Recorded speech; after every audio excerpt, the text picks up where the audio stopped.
많이 벌고 출세하고 성공했다고 하더라도 구원받지 못하면 아무 소용이 없습니다. 하나님이 우리를 구원해 주신 것도 참 감사한데 만약에 우리와 함께 오랫동안 일하시고 우리를 사용하여 주신다면 그거보다 더 큰 영광은 없을 것입니다. 하나님께서 계속 저와 여러분을 사용하여 주시고 우리와 함께 일하신다면 우리를 얼마나 사랑하시는 것입니까? 저는 저와 여러분이 하나님께서 구원해 주시고 뿐만 아니라 계속해서 사용하시는 하나님의 사람들이 되시기를 주님의 이름으로 축원드립니다. 하나님의 소유는 이 세상 모든 만물이죠. 이 세상 모든 것이 하나님의 소유지만 그 가운데서도 하나님께서 특별히 사랑하시고 귀하게 여기시는 분들은 반드시 있는 것입니다. 저는 지금 결혼 반지가 없습니다. 잃어버린 것은 아니고 제 스스로 생활비를 마련하려고 살았던 기억이 있습니다. 아내에게는 참 미안합니다만은 결혼 반지를 팔기 전까지는 반지를 끼고 다녔습니다. 근데 공원에서 잃어버렸어요. 공원 화장실에서 반지를 빼놓고 씻다가 그냥 두고 나왔던 것 같고요. 한참 가다 보니까 손이 허전해서 돈이 반지가 없었습니다.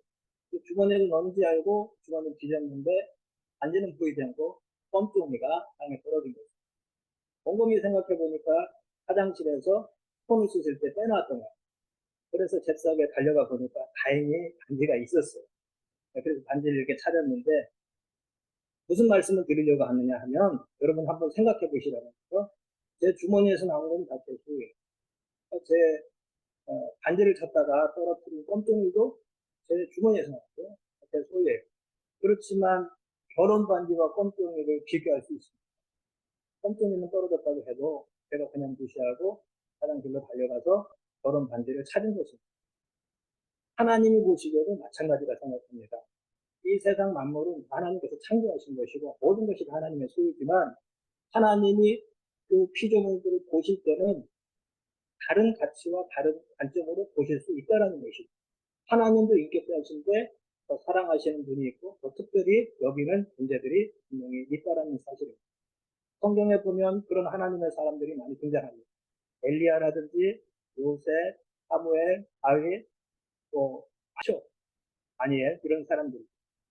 신약 성경 같은 데 보면 사도 바울이 직접 말했죠. 하나님의 사람아 디모데 이런 친구들이 이런 성경의 인물들이 많은 것입니다. 저는 개인적으로 목사님 또는 선교사님 이런 말을 듣는 것보다 하나님의 사람이시다 이런 말을 들을 때가 참 보람되고 기분이 좋습니다. 여러분도 장모님 또는 권사님, 선교사님 이런 말씀을 들을 때보다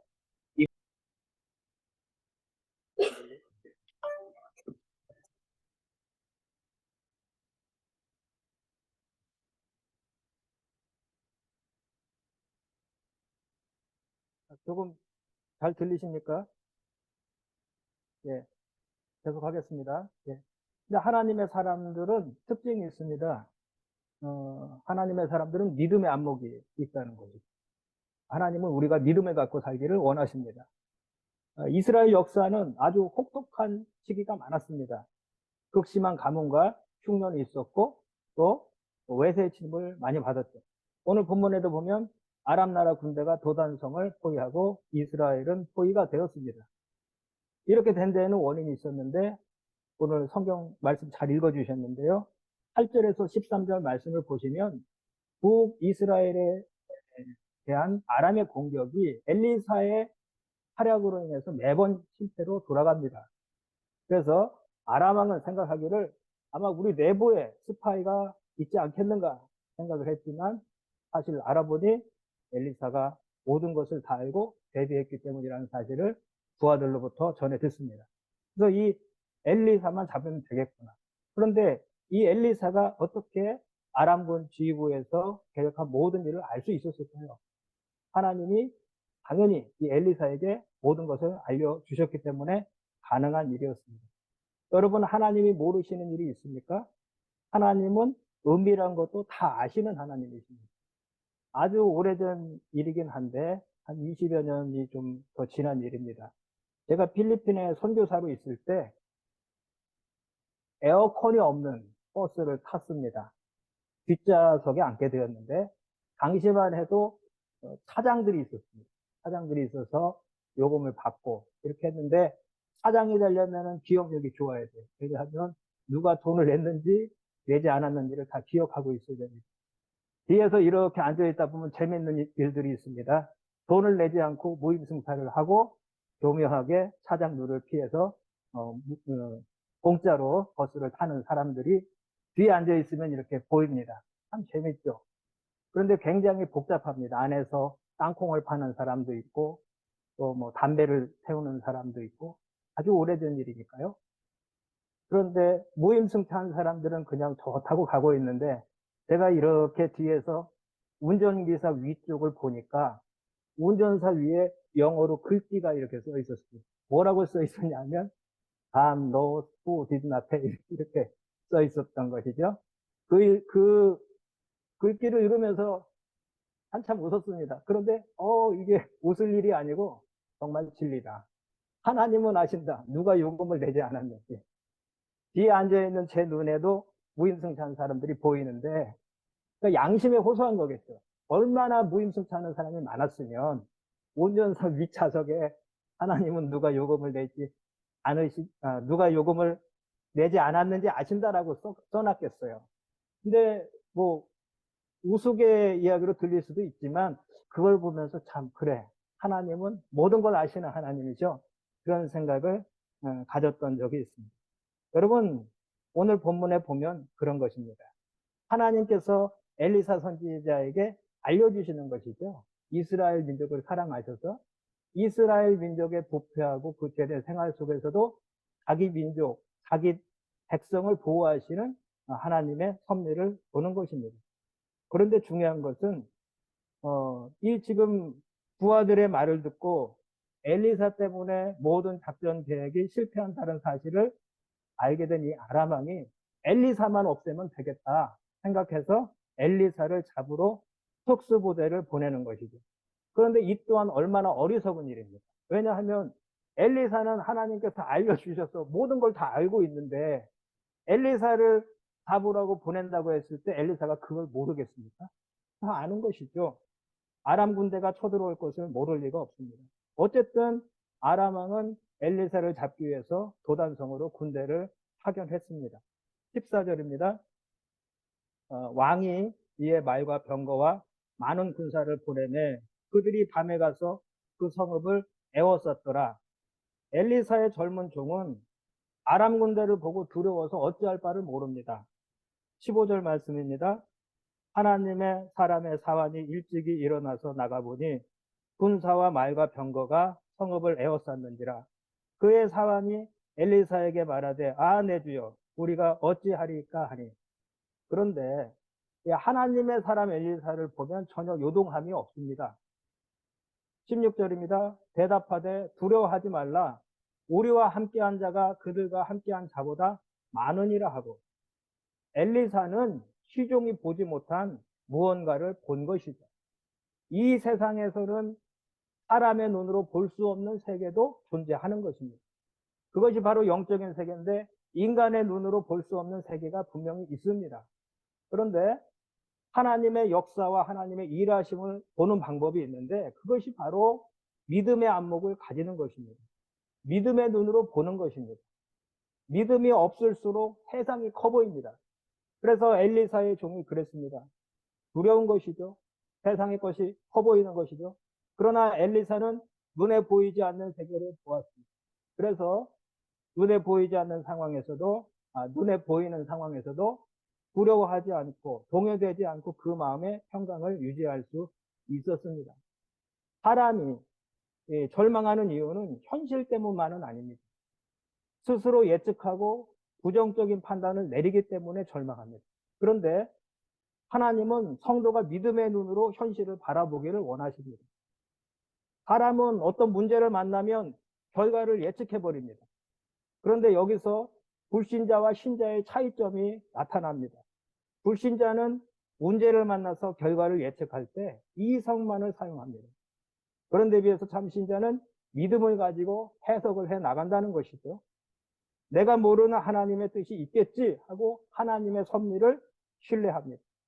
고린도후서 5장 7절에도 사도 바울은 우리가 믿음으로 행하고 보는 것으로 하지 아니한다 했습니다. 하나님은 우리가 모든 일을 믿음의 눈으로 보고 믿음의 눈으로 해석하길 원하십니다. 저는 선교지에서 이런저런 경험을 많이 했는데 이것도 아주 오래된 일이죠. 선교지에서 같이 동역했던 친구이자 제 군대 후배가 있었습니다. 이 친구는 성격이 굉장히 과격했습니다. 그리고 운전을 굉장히 터프하게 합니다. 아마 이명재 선교사님도 필리핀에 계시니까 좌측 깜빡이를 켜고 이제 우측으로 들어가는 그런 사람들이 많고 가다가 차가 막히면 쭉 보고 그냥 중앙선을 넘어서 달리고 그런데 사고는 잘 안 나요. 무질서 쪽에 그 자기들 나름대로 질서가 있는 그런 특이한 교통법규가 있는 곳인데 뭐 20여 년도 더 넘은 시간이었으니까 그때는 더 했겠죠. 비포장도로 그런데 이분이 성격이 너무 급하고 과격하다 보니까 운전을 보통 거칠게 하는 것이 아니에요.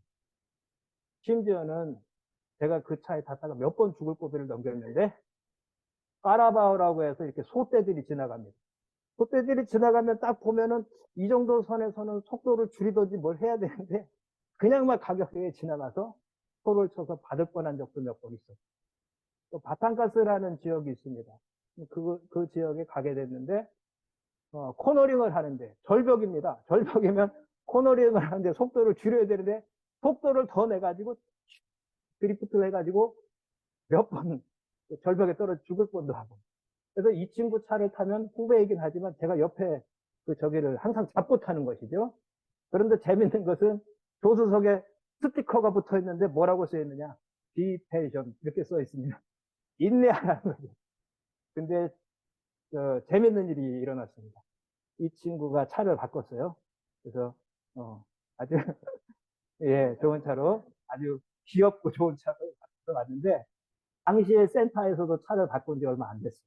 근데 센터는 승합차니까 크죠. 승합차를 세워놨는데 뒤에다가 이 자그마한 차를 세워놓은 걸 제가 못 본 거예요. 그래서 제가 주차 이동을 하다가 뒤로 브레이크, 악셀에다가 밟았는데 뭐가 쿵 해요. 보니까 내려서 보니까 못 보던 차가 있는데 새 차인 것 같은데 범퍼도 나갔고 헤드라이트도 부서지고 그랬어요. 그래서 당황을 했는데 조금 있다 보니까 그 후배 친구가 나오는 거예요. 그래서 민망하기도 하고 이거 뭐라고 해야 될까. 그리고 그 지역에서는 또 차가 고장나면 쉽게 수리할 수도 없고 그랬는데 이 친구가 한번 이렇게 차를 바라다 보더니 선배님 괜찮습니다. 그러는 거예요. 하나님 감사합니다. 저는 일부러 어긋장나게 선배니까 뭐라고 얘기는 못하고 이렇게 들으라고 그런 소리를 하는 줄 알았어요. 근데 나중에 이렇게 얘기를 들어보니까 이 친구 얘기가 그래요. 해석이 좋은 거예요, 해석이. 선배님, 제가 저 성격을 알지 않아요. 그래서 제가 스티커도 붙이고 다니는데, 그때 차를 뽑아서 마카티에서 여기까지 밟아서 왔는데, 같이 동역 사역을 했었거든요. 하나님이 제 성격을 아시고, 오늘 그냥 가다가 사고 날 수도 있으니까, 선배님이 사고를 이렇게 내서 좀 이렇게 깨닫게 하시고, 마음을 좀 정돈하게 해주신 것 같습니다. 그래서 제가 그 얘기를 듣고 깜짝 놀랐어요. 어떻게 이 사건을 그렇게 해석을 할 수가 있는가? 믿음이죠. 믿음으로 해석을 한 것이죠. 굉장히 기분 나쁠 수 있고, 부정적인 해석을 할 수 있는 상황인데, 그래서 제가 그때 깨달은 게, 이 친구도 그 목회자 자녀예요. 목사님들 자녀분들이 뭔가 있는 것 같아요. 그래서 제가 많이 좀 교훈도 받았고, 또 한 가지 깨달은 것은, 감사라는 것은 어떤 상황이나 환경에서 나오는 게 아니고 태도구나.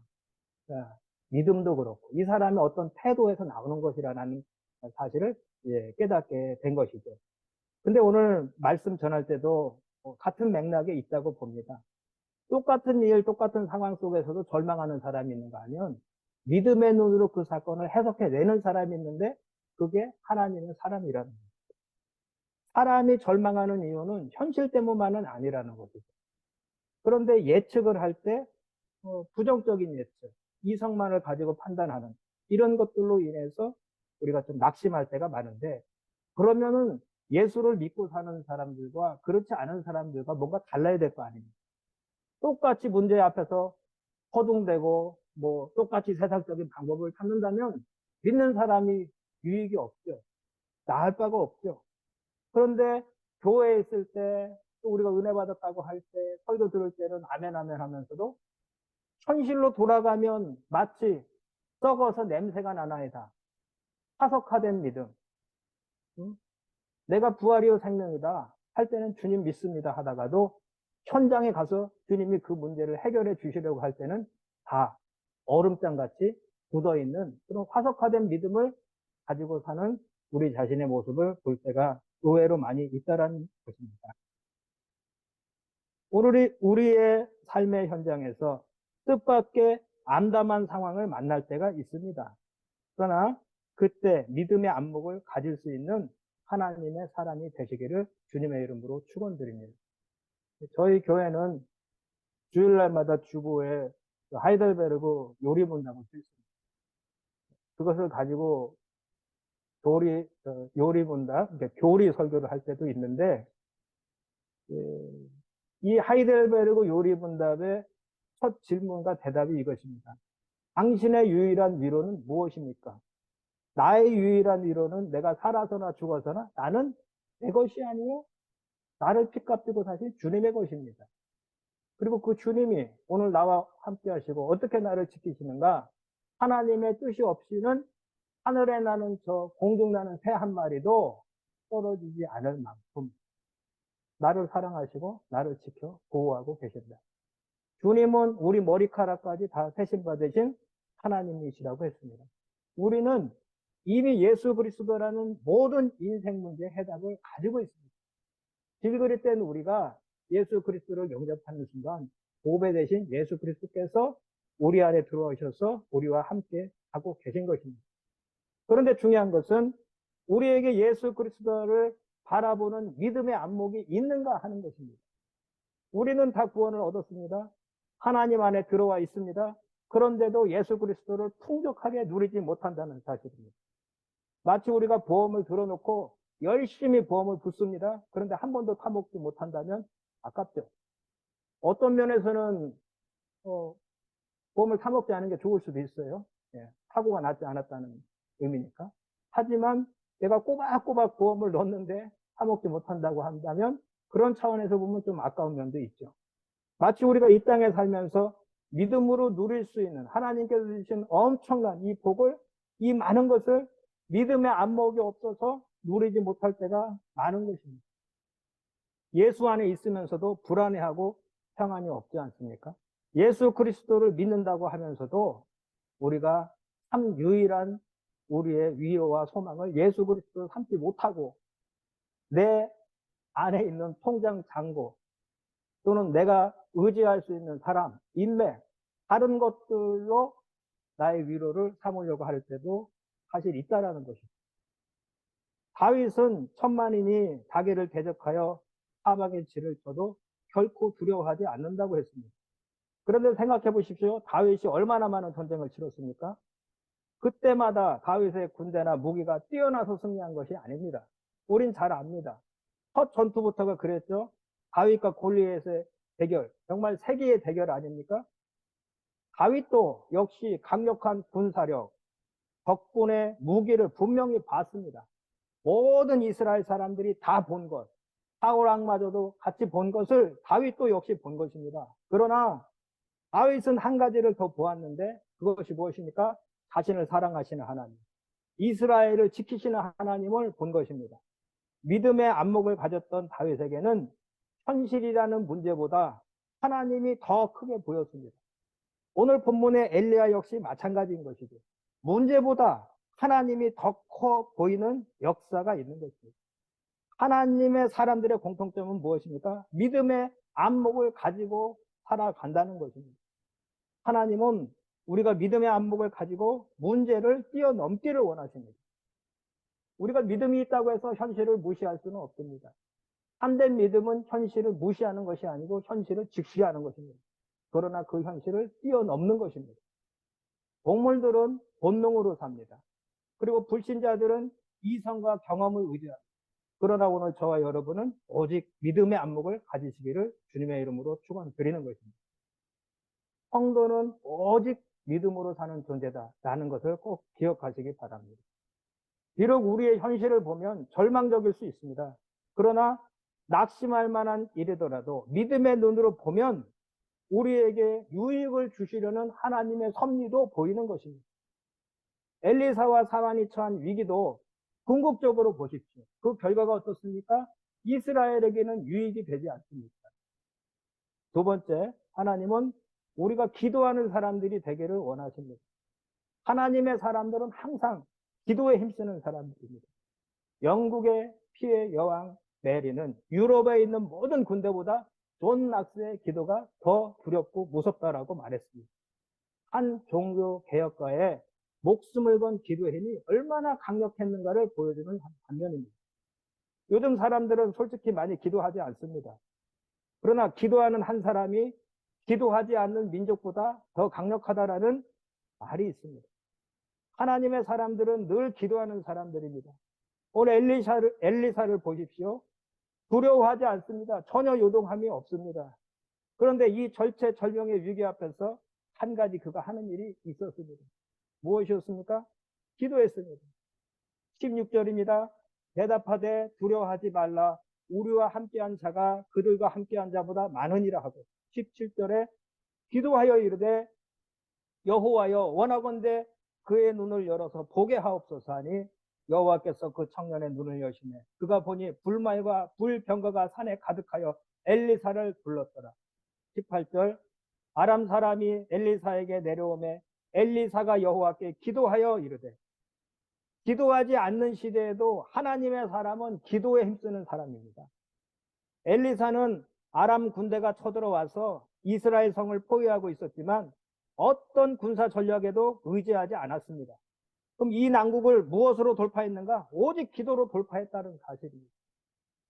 여러분이 이런 사람이 되어야 하지 않겠습니까? 어떤 문제가 생겼을 때 기도는 기도대로 하고 나름대로 또 세상의 방법을 추구하고 쫓아다니고 찾아다니는 것이 아니라 진심으로 하나님께만 매달리고 기도할 수 있는 성도들, 그런 성도가 바로 하나님의 사람들입니다. 우리 예전 복음성가 중에 기도할 수 있는데 왜 걱정하십니까? 라는 복음성가가 있었습니다. 참 힘들고 어려울 때는 그 찬송을 부르면서 은혜가 됐습니다. 눈물이 흐릅니다. 여러분, 기도는 하나님께 의탁하는 것입니다. 우리가 스스로 일할 때는 우리가 일을 하는 것이지만 우리가 기도할 때는 하나님이 역사하시고 하나님이 일하신다는 사실입니다. 생각해 보십시오. 우리에게는 어려운 일이 있고 쉬운 일이 있습니다. 우리에게는 작은 일이 있고 큰 일이 있습니다. 그러나 하나님께는 풀지 못할 문제도 없고 어려운 일이 없는 것입니다. 평택에 있는 주님면에 광은기도원이라고 있습니다. 거기 가보시면 들어가는 입구에 큰 비서가 하나가 세워져 있습니다. 거기에 뭐라고 써있냐? 뭐 기도원이라서 그러겠죠. 기도는 만사를 변화시킨다. 이렇게 써 있습니다. 오늘 본문을 잘 보십시오. 17절을 보십시오. 엘리사가 기도를 시작하지 않습니까? 18절을 보십시오. 엘리사는 기도로 진행합니다. 20절을 보십시오. 엘리사는 기도로 마무리합니다. 그러니까 기도를 시작하고 기도로 진행하고 기도로 마무리하는 하나님의 사람 엘리사를 보게 되는 것입니다. 예수님처럼 기도가 생활입니다. 기도 없이 살았던 게하시에게는 아람 제국의 군대가 철옹성 같아 보였지만 기도하는 엘리사에게는 큰 문제가 되지 않았던 것입니다. 여러분 보십시오. 기도하지 않는 사울왕은 골리앗이 무적의 거인으로 보입니다. 그러나 기도했던 다윗에게는 물맷돌로도 때려잡을 수 있는 한낱 짐승에 불과했던 것입니다. 기도할수록 하나님이 크게 보이는 것입니다. 하나님의 사람은 말을 많이 하는 사람이 아니라 오직 기도에 힘쓰는 사람입니다. 여러분이 기도에 힘쓰는 사람이 되시기를 바랍니다. 아무리 우리가 무식하고 무능하고 능력이 없고 좀 답답해 보여도 하나님은 기도하는 사람을 통해서 성령의 역사가 일어나게 하십니다. 우리가 다 선교에 관심 있는 성도님들이 모인 WCDF 공동체이기 때문에 여러분들 사도행전에 관심이 많을 것입니다. 사도행전이 성령의 역사에 교회 역사에 선교 역사 아닙니까? 그런데 사도행전의 교회를 보십시오. 교회가 어떻게 탄생합니까? 제자들에게 있어서 예루살렘이라는 장소가 어떤 장소입니까? 생각해 보시기 바랍니다. 스승인 예수 그리스도께서 고난받으시고 죽으신 장소입니다. 그 장소에 있고 싶겠습니까? 떠나고 싶을 것입니다. 그런데 주님이 말씀하셔서 순종하고 그것을 떠나지 않고 오직 기도에 힘쓰지 않습니까? 그때 어떤 일이 일어나죠? 성령의 역사로 교회가 탄생하게 되는 것입니다. 여러분, 저도 기도가 많이 부족한 사람입니다만은 우리가 기도를 해야 되는 것입니다.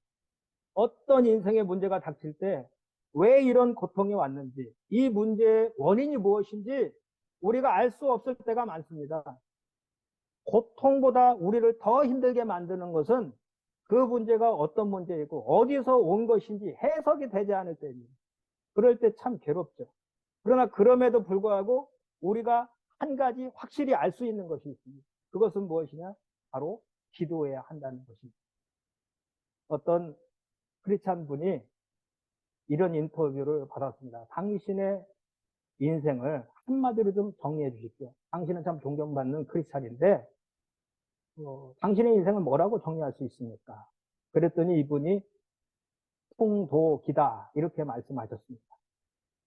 바람 잦을 날 없는 인생길을 기도하는 심정으로 지금까지 살아왔다라는 것이죠.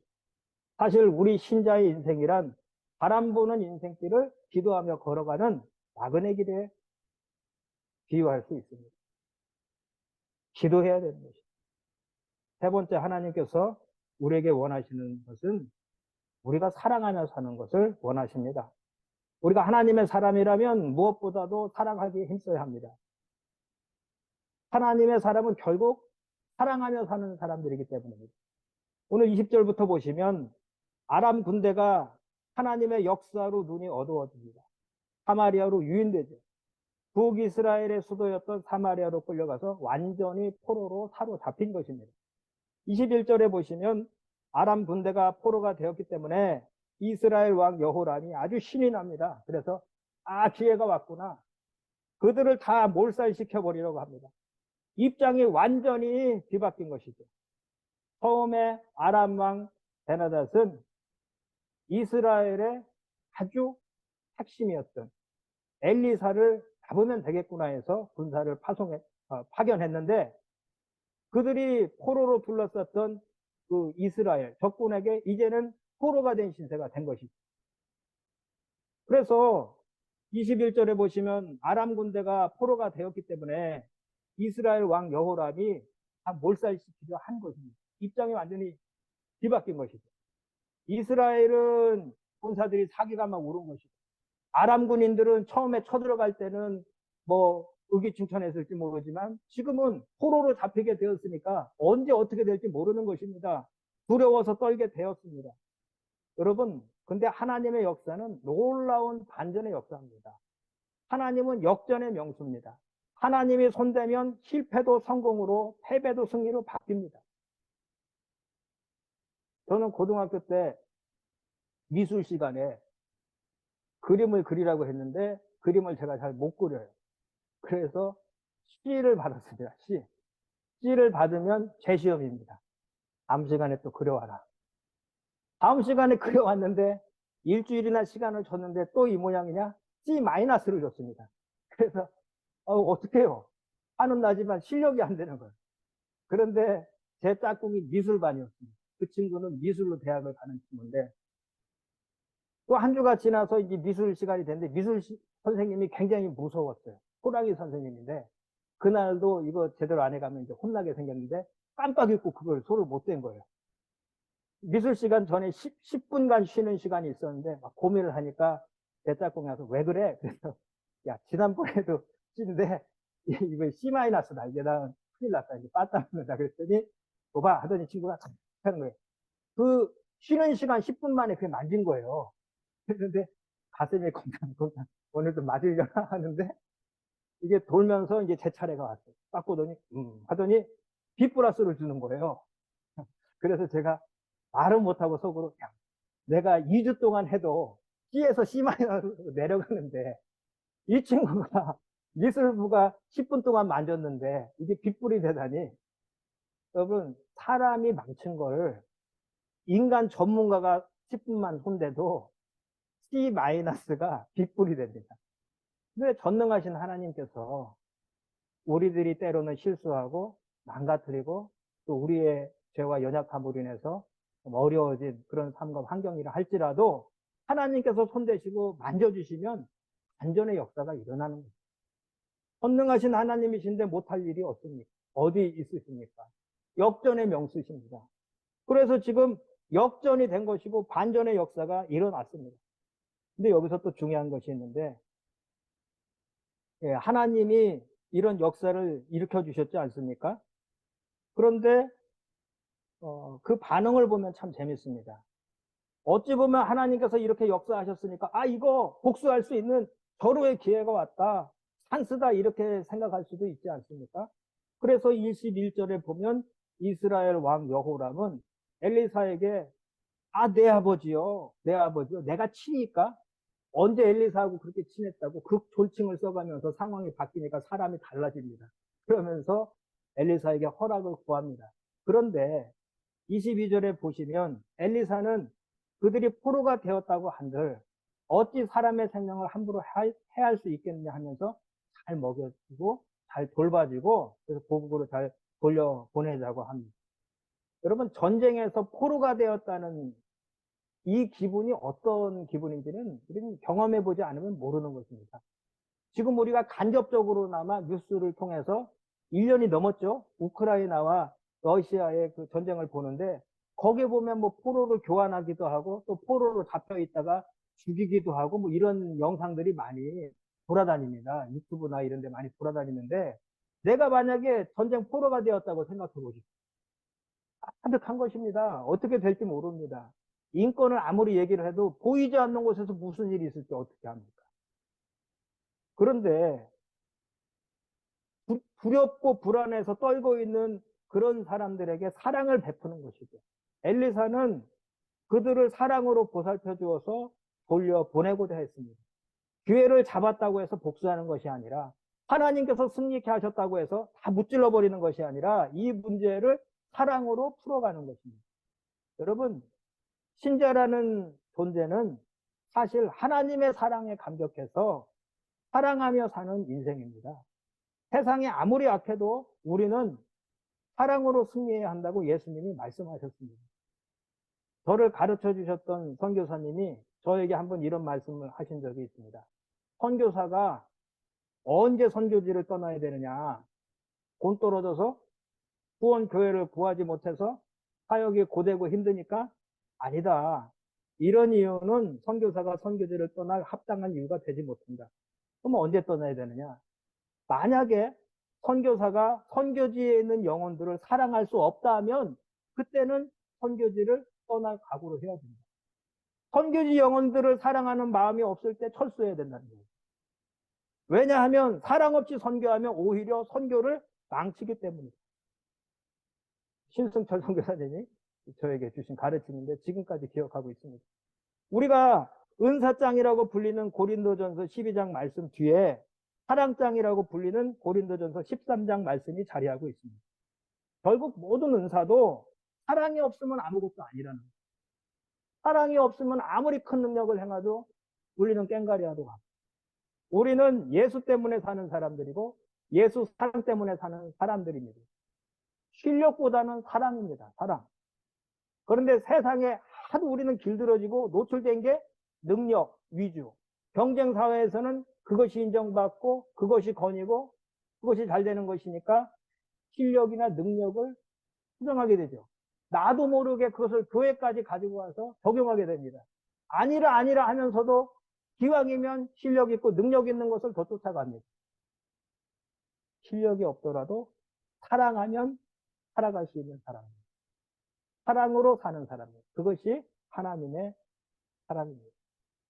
세상은 실력을 요구합니다. 능력 있는 사람을 우대합니다. 생각해 보십시오. 다 조건을 따집니다. 어느 조직이나 능력 있는 사람을 쓰려고 하고 그런 사람을 스카우트 해가려고 하죠. 그런데 예수님은 제자들을 능력 보고 뽑지 않으셨어요. 실력 없는 사람들을 뽑아서 사랑의 사도가 되게 하신 것입니다. 사람 낚는 어부가 되게 하셨습니다. 자격 조건이 되어야 명문대학도 갑니다. 실력이 있어야 대기업에도 취직합니다. 그러나 신자들에게 있어서 더 중요한 것이 있다는 사실입니다. 바로 사랑하며 사는 것입니다. 왜냐하면 우리가 궁극적으로 들어가야 할 나라는 삼성공화국이 아닙니다. 서울대학교도 아닙니다. 영원한 하나님 나라이기 때문입니다. 제가 대전에서 조금 오래 살았는데 대전 상고 뒤편에 가면 피얼스 영화원이라는 곳이 있습니다. 피얼스라는 선교사님이 6.25 당시에 전쟁 부하들을 이렇게 걷어주시고 해서 이제 영화원, 보아원이죠. 를 세웠는데 그 이후로 이제 계속 선한 선교 사업을 하셨습니다. 그런데 제가 중학교 때 중농부 예배를 마치면 봉사로 그 피얼스 영화원에 갑니다.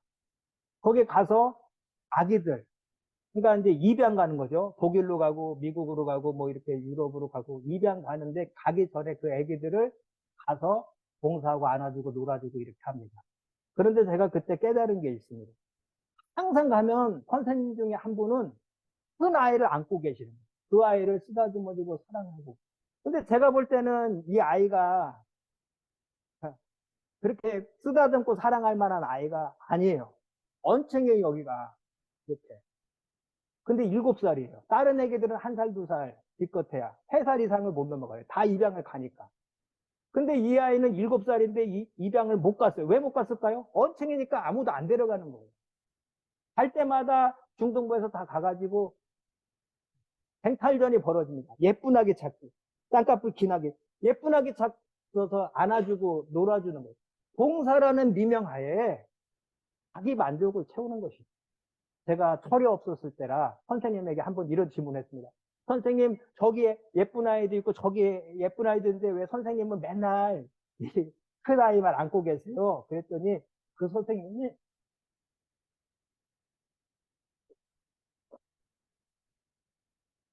얘가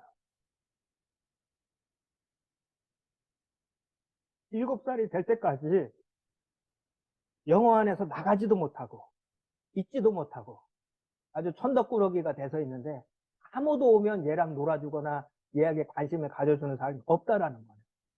그래서 그 선생님은 다른 아기들을 어, 저기 안아주거나 이렇게 하지 않고 항상 오면 얘만 찾는 거예요. 얘도 이 선생님만 올 때까지 기다리고 있어요.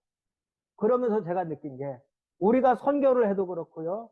무슨 뭐 빈민가 선교를 해도 그렇고 막 와서 하는데 하나님의 이름으로 사랑이라는 그 타이틀로 하고 있지만 상당히 많은 부분이 자기 만족 그런 어떤 뭐 그런 걸 가지고 할 때가 많다라는 것이죠. 사랑이 정말 상대방 입장에서 사랑이 돼야 하는데 내 만족을 위해서 봉사도 한다고 하면서 그럴 때가 많다는 것입니다.